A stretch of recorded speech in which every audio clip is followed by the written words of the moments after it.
नमस्ते सरस्वती देवी गौरवाणी प्रचारिणी निर्विशे शून्यवादी पश्चादेश तारिणी जय श्री कृष्ण चैतन्य प्रभु नित्यानंदा श्री अद्वैत गदाधर शिवासादि गौर भक्तवृंद हरे कृष्णा कृष्ण कृष्ण हरे हरे हरे रामा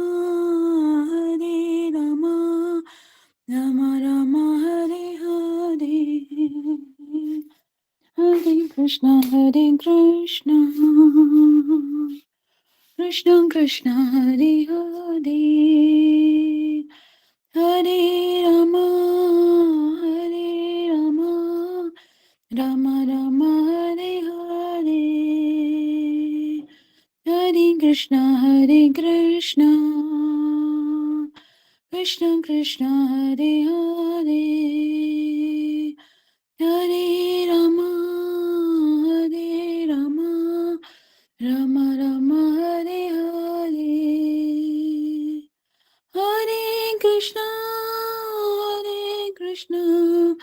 कृष्ण कृष्ण हरे हरे हरे राम राम राम हरे हरे हरे कृष्णा माता जी प्रणाम। हरे कृष्णा दंडवत प्रणाम। हरे कृष्ण मेरे दंड हरे प्रणाम। कृष्णा माता जी। हरे कृष्ण तो माता हम जी शुरू दंड करते हैं, प्रणाम। सभी को दंडवत प्रणाम। हरि बोल। ओम नमो भगवते वासुदेवाय। ओम नमो भगवते वासुदेवाय।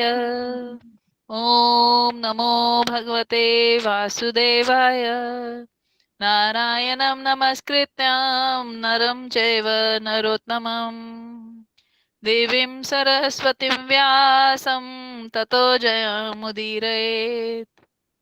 नष्टप्रायेषु अभद्रेषु नित्यं भागवत सेवया भगवती उत्तम श्लोके भक्तिरभवती नष्टकी।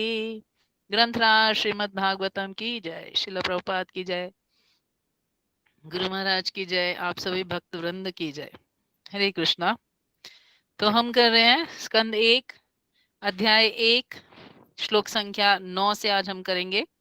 8 तक हम कर चुके हैं। तो पहले श्लोकों में मंगलाचरण हमने किया और उसके बाद हमने किया कि शौनकादि 88,000 ऋषि सूत गोस्वामी से प्रश्न पूछते हैं। पहले वो सूत गोस्वामी के गुण बता रहे हैं कि हम आपसे ये प्रश्न क्यों पूछ रहे हैं। और आज के श्लोका में प्रश्न है, पहला प्रश्न तो कहते हैं तत्र तत्र अंजसा आयुष्मान भवता यत विनिश्चितम् पुंसामेकान्ततः श्रेया ततना शंसितुम् अर्हसि। तत्र तत्र अंजसा आयुष्मान भवता यत् विनिश्चितम् पुंसामेकान्ततः श्रेयस्ततना संशितुम् अर्हसि।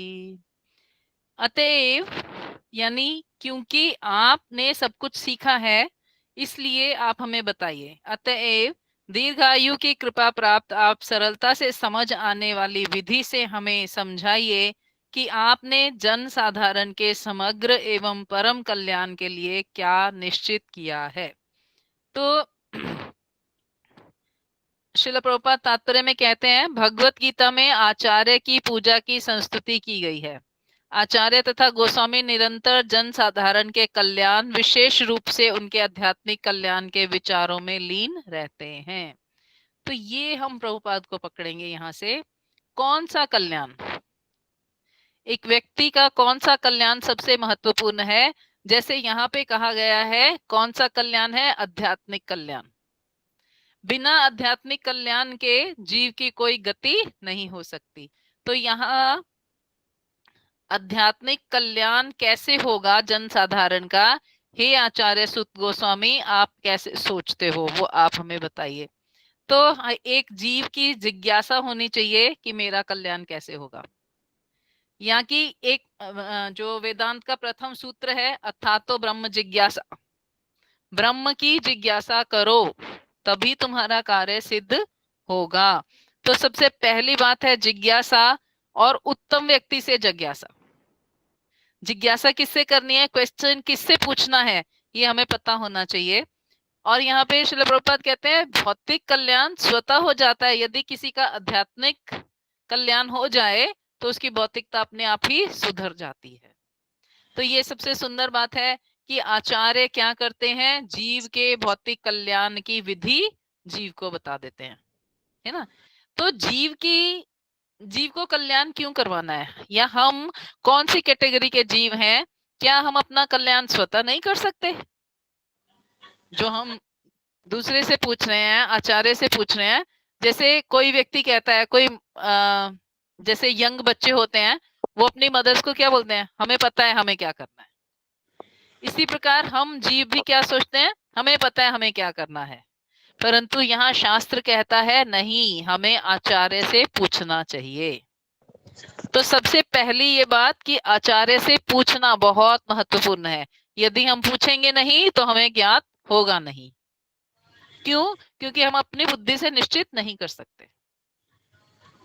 तो हम कैसे हैं, अगले श्लोक में बताया गया, ये बहुत महत्वपूर्ण श्लोक है।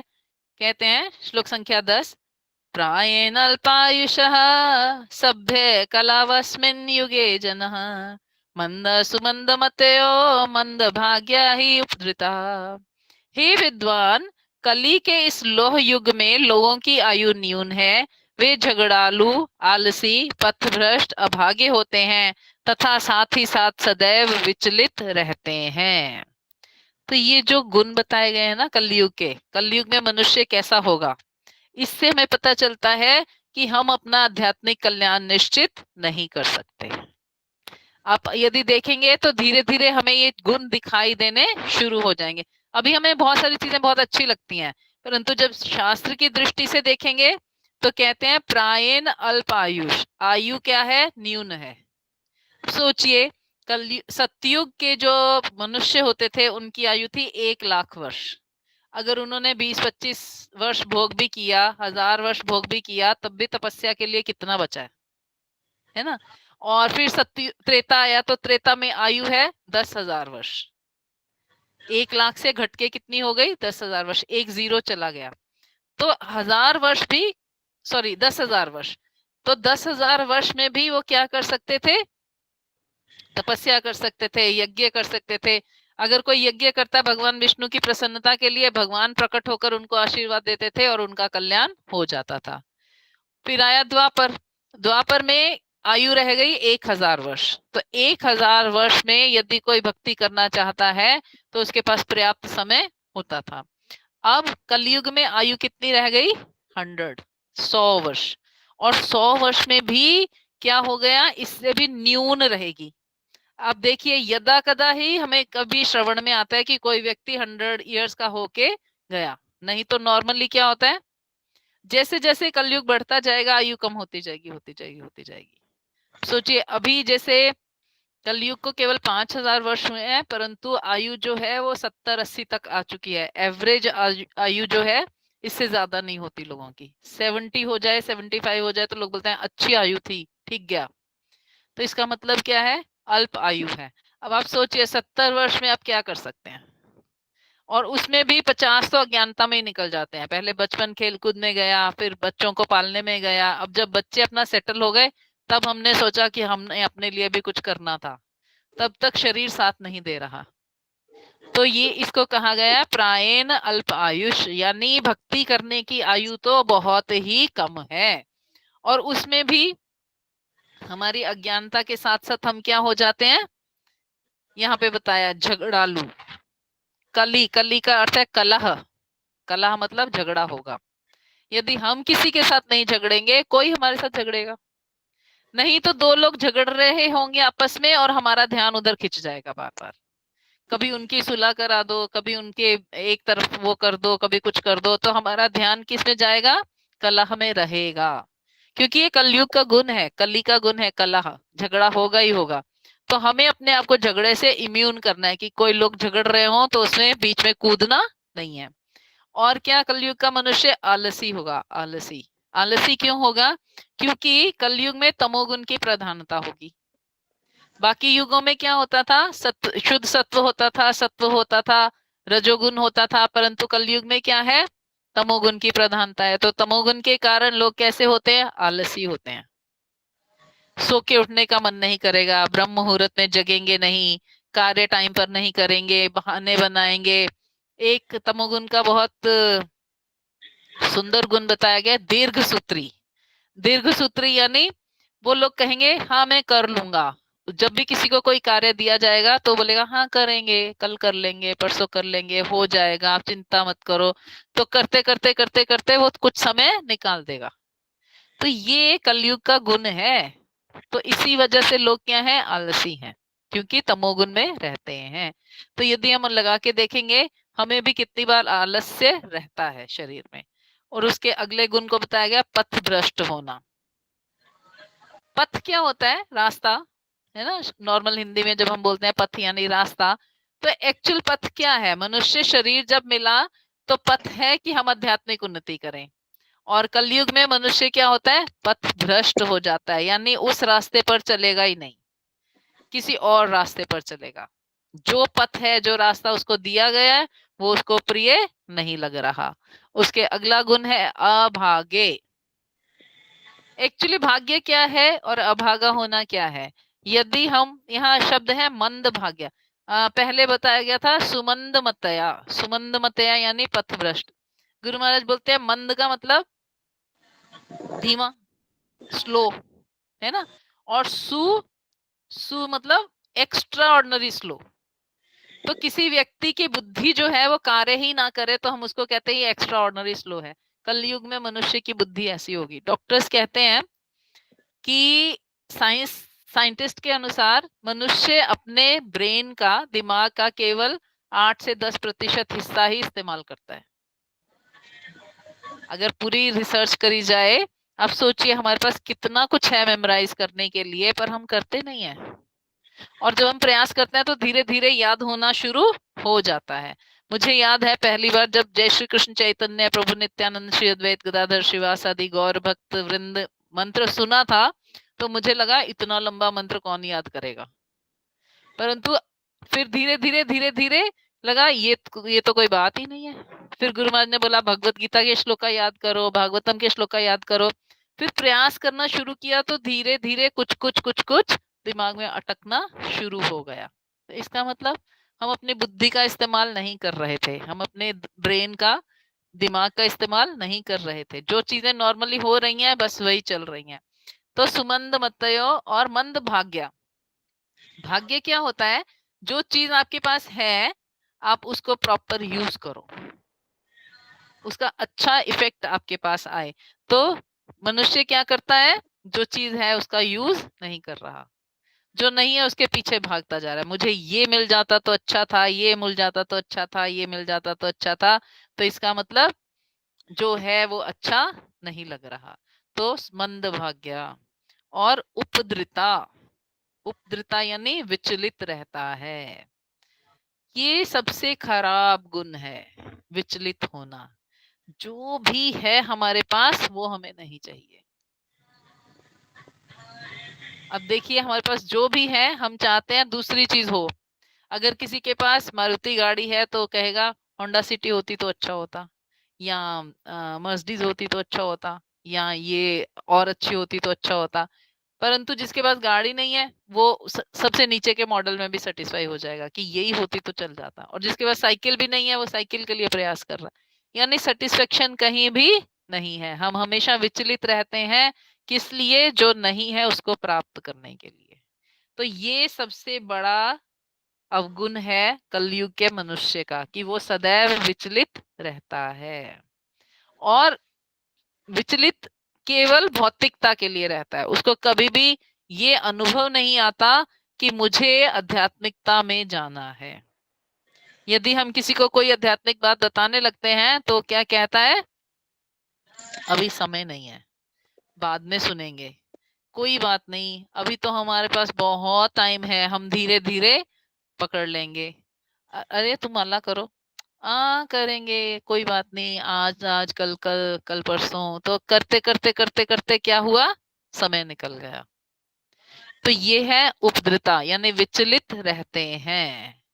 तो हमें क्या करना है, मंदा यानी बुद्धि जो है वो आलसी है, व्यक्ति जो है वो आलसी है, सुमंद मतया वो पथभ्रष्ट हो जाता है, मंद भाग्य यानी अभागा होता है। करना क्या है ये हमें मालूम ही नहीं है। तो कलयुग का मनुष्य के ये सब गुण है। ऐसे मनुष्यों का कल्याण कैसे होगा, सोचिए। दूसरे युगों में ना कल्याण हो जाता था। क्यों हो जाता था?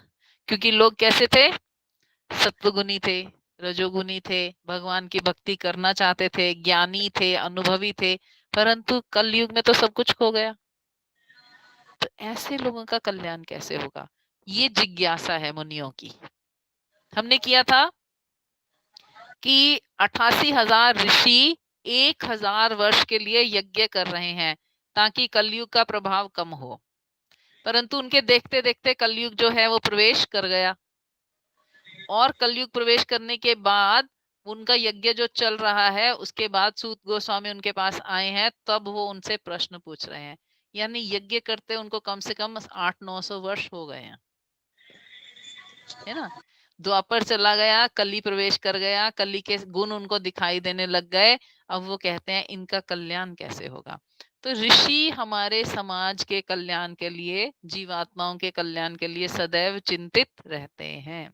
इसीलिए हमारे जीवात्माओं के ऊपर या मनुष्य शरीर के ऊपर ऋषि ऋण होता है। ऋषि ऋण, जैसे 5 ऋण बताए गए हैं मुख्य तौर पर, उनमें से बहुत प्रमुख है ऋषि ऋण। तो ये ऋषि ऋण इसीलिए होता है क्योंकि ऋषि हमारे कल्याण के लिए सदैव चिंतित रहते हैं। तो ऋषि ऋण कैसे उतरता है और ऋषि ऋण का कैसे हम समझौता कर सकते हैं, यानी उसको समझेंगे कैसे? तो गुरु महाराज बताते हैं, जब हम शास्त्र की बात को समझकर उसको अपने जीवन में अप्लाई करते हैं तो हम ऋषि ऋण से उऋण हो जाते हैं। यानी किसी ने भगवत गीता पढ़ी, उसको समझ में आया मैं जीवात्मा हूं, और वो ये सोच रखने लगा धीरे धीरे, तो वो अपने आप ही ऋषियों के ऋण से उऋण हो जाएगा। हमने भागवतम पढ़ी और भागवतम पढ़ते पढ़ते हमें समझ में आया कि हमें भक्ति करनी है, जैसी भक्ति यशोदा मैया ने करी, जैसी भक्ति सखाओं ने करी, जैसी भक्ति गोपियों ने करी, वो हमारा लक्ष्य हो सकता है। तो अगर हमें ये समझ में आ गया तो हम ऋषि ऋण से उऋण हो जाएंगे, और कोई विधि नहीं है। तो ये ऋषि जो हमारे कल्याण के लिए इतना कुछ करना चाहते हैं, उनसे पूछा जा रहा है कि ऐसे व्यक्ति का जो मंद सुमंद मतयो मंद भाग्य ही उपद्रता है, उसका कल्याण कैसे होगा, ये प्रश्न है। पहला प्रश्न जो शौनकादि 88,000 ऋषियों ने पूछा, किसको? सूत गोस्वामी को। तो ये प्रश्न हम नोट करके रखेंगे, हमारा कल्याण कैसे होगा। जिसको अपना कल्याण चाहिए वो जब उत्तर देंगे तो हम इसको आंसर नोट करेंगे कि इस श्लोक में जो प्रश्न पूछा गया था इसका ये उत्तर उन्होंने दिया है ना। तो हम यहाँ पे विराम दे सकते हैं। सॉरी, आज मैंने लेट ज्वाइन किया, या फिर एक श्लोक और कर सकते हैं, जैसा आप लोग बोलें। जी माता जी। ओके माता जी। तो नेक्स्ट श्लोक का है श्लोक संख्या 11। इसमें दूसरा प्रश्न है जो पूछ रहे हैं, कहते हैं भूरीनि भूरि कर्माणि श्रोतव्यानि विभागशः अतः साधो अत्र यथा सारं समुद्धृत्य मनीषया भूहि भद्राय भूतानां येनात्मासु प्रसीदति।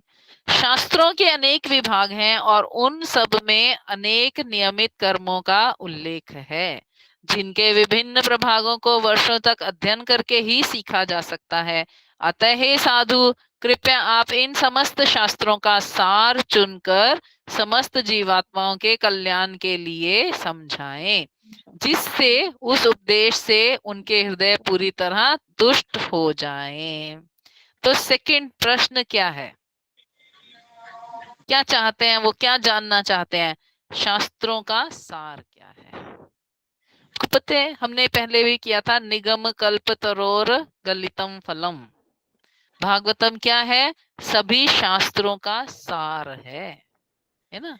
निगम कल्पतरु, शास्त्र वैदिक साहित्य निगम, कल्पतरु उसमें से जो चाहिए हम वो ले सकते हैं, और चाहिए क्या, गलितम फलम, यानी जो बिल्कुल पका हुआ भोगने के योग्य फल है, वो फल है भागवतम। तो ये भागवतम का सार कैसे हम समझेंगे, ये ऋषि हमें बताएंगे कि ये चीज यदि आपने पकड़ ली तो ये आपका कल्याण करके रहेगी। तो वो चीज है क्या, शास्त्रों का सार है क्या, क्या बताया गया हमारे शास्त्रों में। भैया हम तो ढूंढ ही नहीं पाएंगे, कहीं जड़ है, कहीं तना है, कहीं पत्ते हैं, कहीं फूल हैं, कहीं टहनियां हैं। तो फल और पका हुआ फल और शुक मुखात द्रविनम, है ना, जो किसी तोते का चखा हुआ फल है, वो कहाँ है, वो कैसा है, वो आप हमें बताइए। और उस फल को प्राप्त करने से क्या होना चाहिए, ये आत्मा सुप्रसिद्धति, आत्मा जो है वो संतुष्ट होनी चाहिए। देखिए बहुत सुंदर बात है, कहा गया है आत्मा तथा स्व को पदार्थ तथा भौतिक तत्वों से पृथक माना जाता है।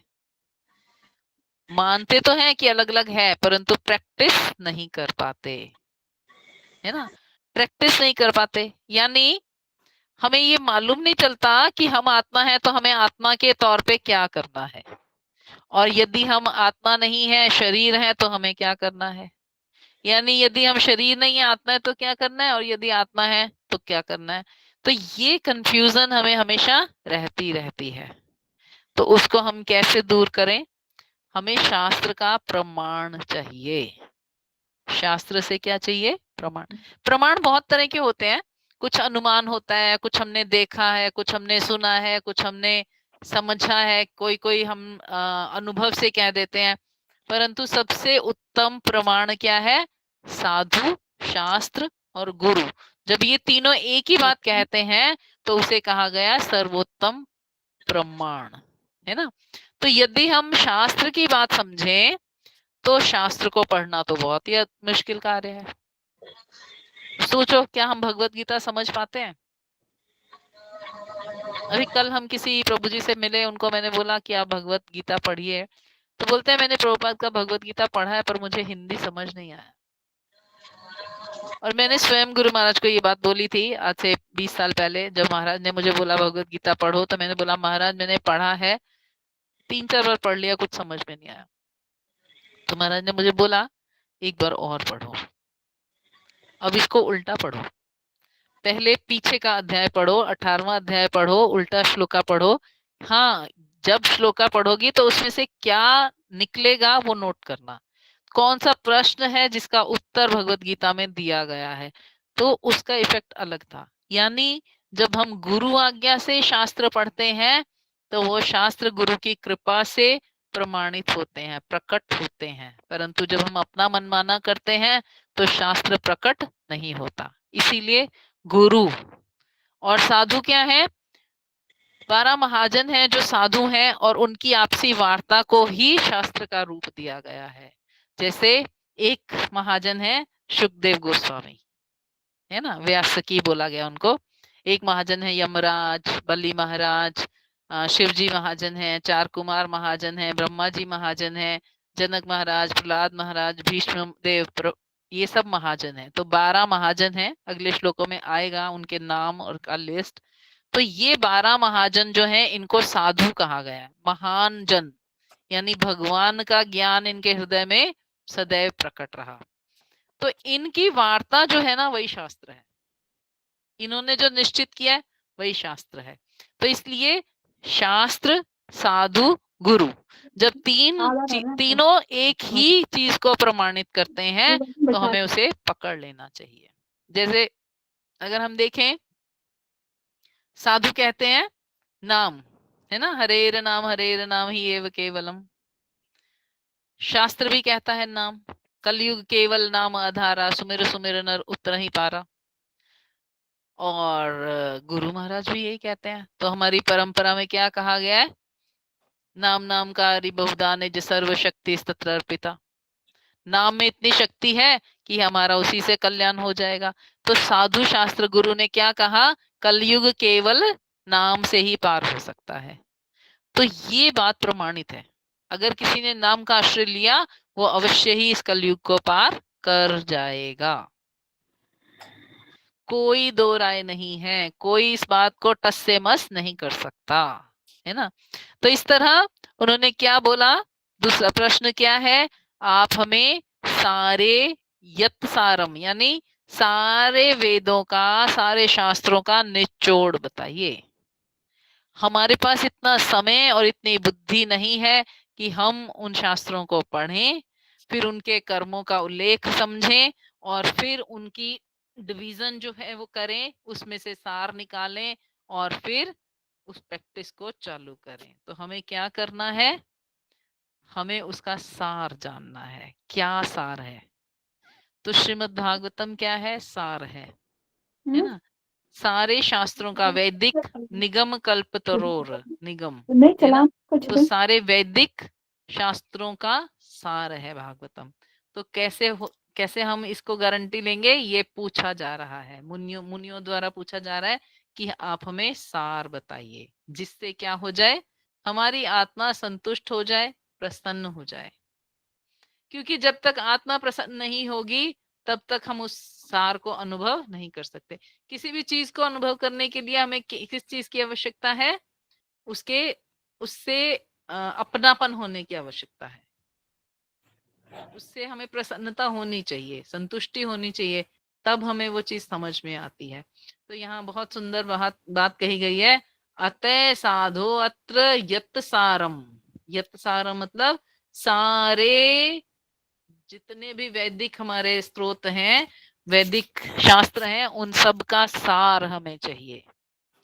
और उसको इस ढंग से बताइए कि उनसे जीवों का कल्याण हो जाए। मान लो सार तो यही है कि भगवान एक है, भगवान कृष्ण है, ये सार है। तो इसमें हमारा कल्याण कैसे होगा? तो इसको इस विधि से बताया जाए कि कृष्ण की सेवा करने से तुम्हारा कल्याण हो जाएगा, है ना। तो मनुष्य को आध्यात्मिक स्तर तक कैसे उठना है, कैसे मेंटेन करना है और कैसे उस पर बने रहना है, कैसे उसके द्वारा अपने आप को इस भौतिक जगत से निकालकर आध्यात्मिक जगत में ले जाना है। तो ये बहुत ही सुंदर बात है कि प्रश्न जो है वो कंडेंस्ड है, यानी हमें सार चाहिए। हमें क्या चाहिए? हमें सार चाहिए। क्या हम विस्तृत ज्ञान को लेने के लिए तैयार हैं? नहीं। हमारे पास हम क्या है? सुमंद मतयो मंद भाग्या ही उपद्रता। इसीलिए वो पहला श्लोक था। 10वां श्लोक यदि हम याद रखेंगे तो 11वां जो प्रश्न है वो समझ पाएंगे। यदि 10वां श्लोक हमें समझ में नहीं आया तो 11वें का प्रश्न भी हम पकड़ नहीं पाएंगे। तो आप इसको नोट कर सकते हैं कि हम विस्तृत ज्ञान को एक्सेप्ट नहीं कर सकते। हमें क्या चाहिए? छोटे में चाहिए, सार चाहिए। जब हमें सार रूप में कोई ज्ञान प्राप्त होगा तो हम उसको अप्लाई कर पाएंगे। अब सोचिए, अगर आपको कोई कहता रामायण पढ़ो, रामायण पढ़ो, रोज रामायण पढ़ो, तो आप पढ़ते नहीं? पढ़ते। पर राम राम जपो, आपका कार्य हो जाएगा, राम राम जप सकते हैं। इसी प्रकार हमें कोई कहता भागवतम रोज पूरा पढ़ो, तो हम नहीं पढ़ पाते।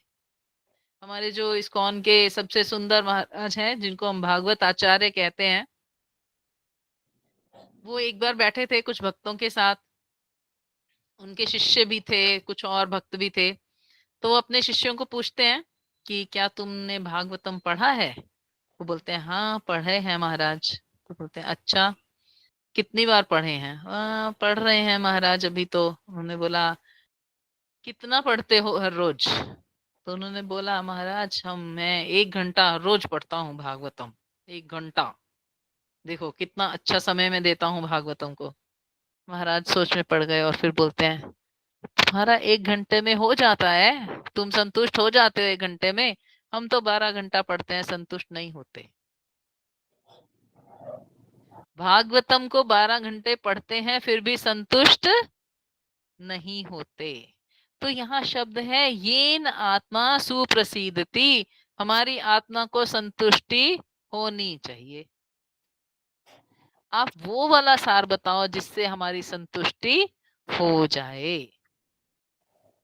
जैसे किसी व्यक्ति को खाना खाने में 2 रोटी खाते हैं और संतुष्ट हो जाता है, और किसी को 4 खाने में संतुष्टि होती है, कोई 6 या 8 भी खा सकता है ना। तो गलत तो कुछ भी नहीं है, ना 2 रोटी खाना गलत है, ना 10 रोटी खाना गलत है। वो तो अपनी भूख और अपने पेट के अनुसार व्यक्ति को खाना है। परंतु कॉमन क्या है? यदि हमें कॉमन में किसी को बोला जाए कि 2 व्यक्तियों के लिए प्रसाद भेज दो, तो हम क्या सोचते हैं? कॉमनली 4 रोटी पर पर्सन ठीक है, बस उससे हो जाता है ना। तो उसी प्रकार नॉर्मल मनुष्य के लिए, जन साधारण के लिए कल्याण का क्या नियम है वो हमें बताइए, और ऐसा सार बताइए जिससे उस जन साधारण का क्या हो जाए? आत्मा संतुष्ट हो जाए। तो इस प्रकार 2 प्रश्न हमने किए, तो इन आने वाले श्लोकों में इनके उत्तर भी आएंगे बहुत सुंदर। तो आज हमने 11 तक किया और कल हम 12, 13 आगे वाले श्लोकास करेंगे। हरे कृष्णा। तो किसी का इसमें कुछ प्रश्न है या मैंने कुछ छोड़ दिया हो तो आप कर सकते हैं जी। हरे एक माता कृष्ण। जी ने हाथ उठाया हुआ है जी, बोलिए तनु माता जी। कृष्ण माता जी, दंडवत प्रणाम। धन्यवाद मेरा एक प्रणाम। प्रश्न है कि आपने अभी ऐसे ही बताया कि कलयुग का मतलब गुण है विचलित होना, और मतलब तो ये चीजें तो सतयुग में भी सुनी, मतलब हम अपने कथाओं में सुना है कि जब ऋषि मुनि बैठे होते थे और अप्सराएं आकर के या कोई भी आकर के या हिरण को देख के या जैसे होता था कि तो वो विचलित हो जाते थे या उनका ध्यान टूट जाता था, तो विचलित तो वो कलयुग में माता जी आपकी आवाज ना थोड़ी सी कट रही है, फिर भी जो मुझे समझ में आया मैं उसके बारे में थोड़ा सा आपको बता सकती हूँ। कलयुग का मनुष्य पल पल विचलित होता है, पल पल। सतयुग में विचलित होने का अर्थ था 60,000 वर्ष तक वाल्मीकि ऋषि ने तपस्या करी और उनके हृदय में प्रकट हो गए रामायण, है ना। ऐसे ही वशिष्ठ मुनि, सॉरी वशिष्ठ नहीं, विश्वामित्र, विश्वामित्र का सबसे सुंदर उदाहरण आता है सतयुग में कि वो जो थे वो डिस्टर्ब हो गए, विचलित हो गए, परंतु कितने क्षण के लिए। इतनी तपस्या करी, उसके बाद कुछ क्षण के लिए विचलित हुए और फिर वापस तपस्या के उसमें आ गए, ब्रह्म ऋषि बने रहे। परंतु कलयुग का मनुष्य अपने आप को तपस्या के मोड में जब लाता है तो वो 2-4 मिनट होते हैं और बाकी सारा टाइम विचलित होता है। विचलित होने का अर्थ ये है इंद्रियों द्वारा ड्राइव कर लिया जाता है। जैसे हमारे सामने से कोई सुंदर सा बच्चा निकले तो हम 1-2 क्षण के लिए उसको देखते ही रह जाते हैं, है ना। यानी हमारी इंद्रियों ने हमें विचलित कर दिया। कोई स्वादिष्ट सा प्रसाद हमारे सामने आए तो जीवा में पानी आ जाता है, यानी हमारी जीवा ने हमें विचलित कर दिया। तो ये विचलन का अर्थ है कि हमारी इंद्रियां हमें ड्राइव कर लेती हैं, घुमा घुमा के कहीं और ले जाती हैं। तो सतयुग में लोग इतने विचलित नहीं होते थे, बहुत तपस्वी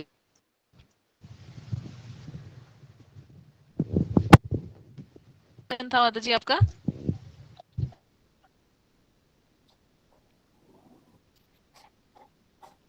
आपका म्यूट है माता जी। क्रोध होता है, क्रोध भी कलयुग का ही एक गुण है कि क्रोध, मनुष्य को क्रोध बहुत ज्यादा आता है। बट जो सतयुग में और द्वापर में भी एक ऋषि जी थे जो हर बात पे श्राप दे देते थे, मुझे उनका नाम याद नहीं आ रहा। दुर्वासा ऋषि, दुर्वासा ऋषि। वो क्रोध में ही रहते थे। बहुत सुंदर आपने क्वेश्चन पूछा माता जी। दुर्वासा ऋषि विचलित नहीं होते थे। नहीं, मैं क्रोध की बात कर रही हूँ माता जी। वो तो ज्यादातर उनको ऐसे ही प्रेजेंट किया गया है शास्त्रों में कि वो क्रोध में रहते थे। ये जो हम लोग हाँ, क्रोध में रहते थे पर वो इंद्रियों के द्वारा विचलित नहीं होते थे। विचलन में और क्रोध होने में फर्क है। क्रोध वो क्यों करते थे? क्योंकि उनका कार्य था, वो रुद्र अवतार थे, भगवान शिव के अंश अवतार थे। तो क्रोध उनका गुण था, उनको क्रोध करना होता था ताकि लीला में भगवान आगे ले जा सकें चीजों को, है ना। जैसे प्ले होता है ना, एक प्ले होता है या कोई मूवी बनती है, तो उसमें कोई व्यक्ति कोई रोल करता है, उसको बोला जाता है कि तुम ये करो ताकि मूवी आगे बढ़े। कोई विलेन बनता है, कोई हीरो बनता है ना। अगर विलेन ही ना हो तो क्या मूवी बन सकती है? तो इसी प्रकार भगवान की लीला करने के लिए भी भगवान को सहायता चाहिए होती है, तो भगवान अपने शुद्ध भक्तों को कोई ना कोई अवगुण प्रकट करने का अवसर प्रदान करते हैं। तो दुर्वासा ऋषि जो थे, उनको ये अवसर प्रदान किया गया था कि आप क्रोध को लाओ।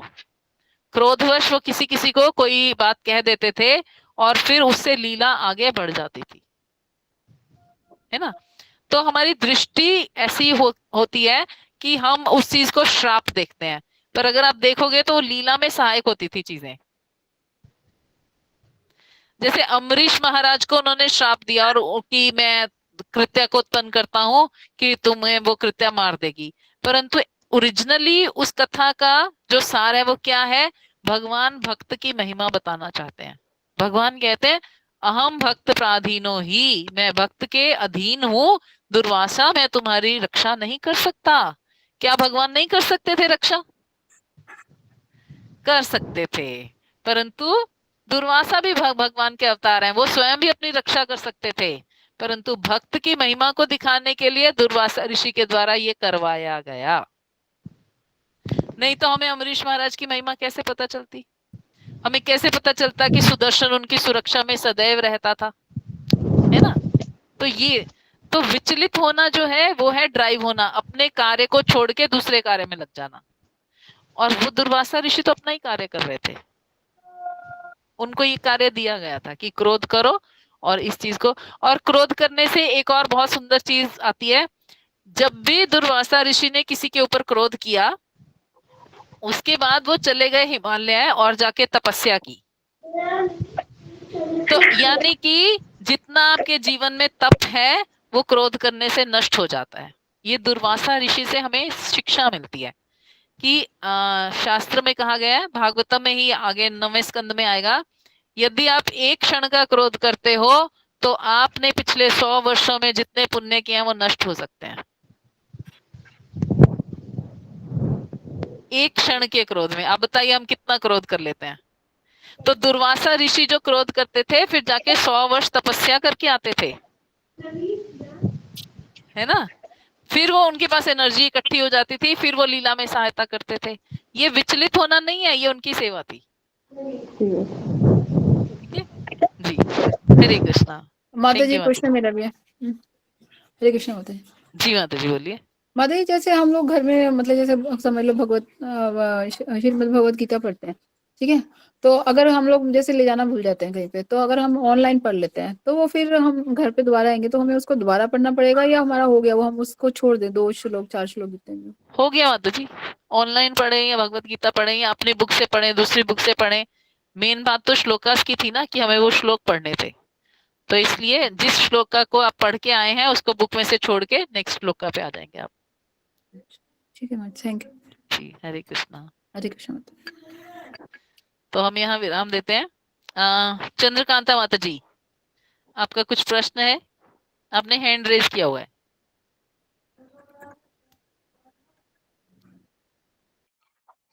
हरे कृष्णा माता जी, दंडवत हरे प्रणाम। कृष्णा, दंडवत प्रणाम।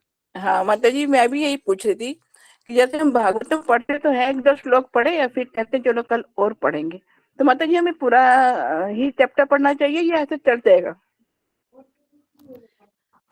माता जी जितने में आपको संतुष्टि हो जाए उतना पढ़ना चाहिए। जैसे मैंने उदाहरण दिया, राधा गोविंद महाराज कहते हैं तुम्हारा 1 घंटे में तुम सेटिस्फाई हो जाते हो और मैं 12 घंटे पढ़ता हूँ, मेरा नहीं होता, वो सेटिस्फाई नहीं होते। तो आपको जितना रस आएगा, आपको जितना आनंद मिलेगा, आप उतना ही पढ़ सकते हो, है ना। तो कुछ लोगों को रस की अनुभूति होती है, वो ज्यादा पढ़ लेते हैं, और कुछ लोगों को कम। तो भागवतम का एक शब्द भी हमारा कल्याण कर सकता है। यदि हम एक शब्द भी पढ़ते हैं वो हमारा कल्याण करने के लिए सर्व समर्थ है। और आप लगातार हर रोज 2 श्लोक पढ़ते हो तो आपका कल्याण तो निश्चित रूप से होगा ही। क्योंकि माता जी कहते हैं ना कि जब तक सामने मतलब अब समझ में ना आए तो उसको एक दो बार पढ़ो पढ़ो पढ़ो, जब समझ में आए जब जाके आगे जाओ। तो इसलिए मैंने माता जी ये क्वेश्चन किया है। हरे कृष्णा। माता जी मुझे तो अभी तक समझ में नहीं आया भागवतम, पर मैं आगे निकल जाती हूँ। पढ़ा और फिर आगे निकल जाती हूँ। फिर मुझे लगता है भागवतम स्वयं ही कुछ कमाल करेगी तो होगा। तो अगर आप समझ आने की वेट करते रहेंगे तो मंगलाचरण पे ही अटके रहेंगे जीवन पर्यंत। मंगलाचरण में से आपको कुछ कुछ नया मिलता रहेगा, हर शब्द पे कथा मिलेगी। मैंने 2-3 बार ऐसा सुना है कि मंगलाचरण में ही 8 दिन निकल गए। भागवतम कथा किसी ने रखवाई, पुंडरीक महाराज के जो पिताजी थे उनकी कथा थी, मंगलाचरण में ही 8 दिन निकल गए और कथा समाप्त हो गई। मतलब 3 श्लोक में 8 दिन। अब सोचिए, फिर भी लोगों को समझ नहीं आया। माता जी बिल्कुल बिल्कुल नहीं समझी माता, ठीक कह रहे हो आप। हरे कृष्णा। हम तो अकेले पढ़ लेंगे बस, समझ में कुछ नहीं आता। ठीक कह रहे हो। जी हरे माता जी, कृष्णा, धन्यवाद प्रणाम माता जी। हरे कृष्णा। तो हम यहाँ विराम देते हैं। वांछा कल्पतरुभ्यश्च कृपा सिंधुभ्य एव च पतितानां पावनेभ्यो वैष्णवेभ्यो नमो नमः। अनंत कोटि वैष्णव वृंद की जय। श्रील प्रभुपाद की जय। गुरु महाराज की जय। हरे हरे कृष्णा। कृष्ण माता जी, सबको दंडवत दंडवत प्रणाम। हरे कृष्ण माता दंडवत जी, दंडवत प्रणाम प्रणाम। सभी को। हरे कृष्ण माता जी। हरे कृष्ण माता जी, दंडवत प्रणाम।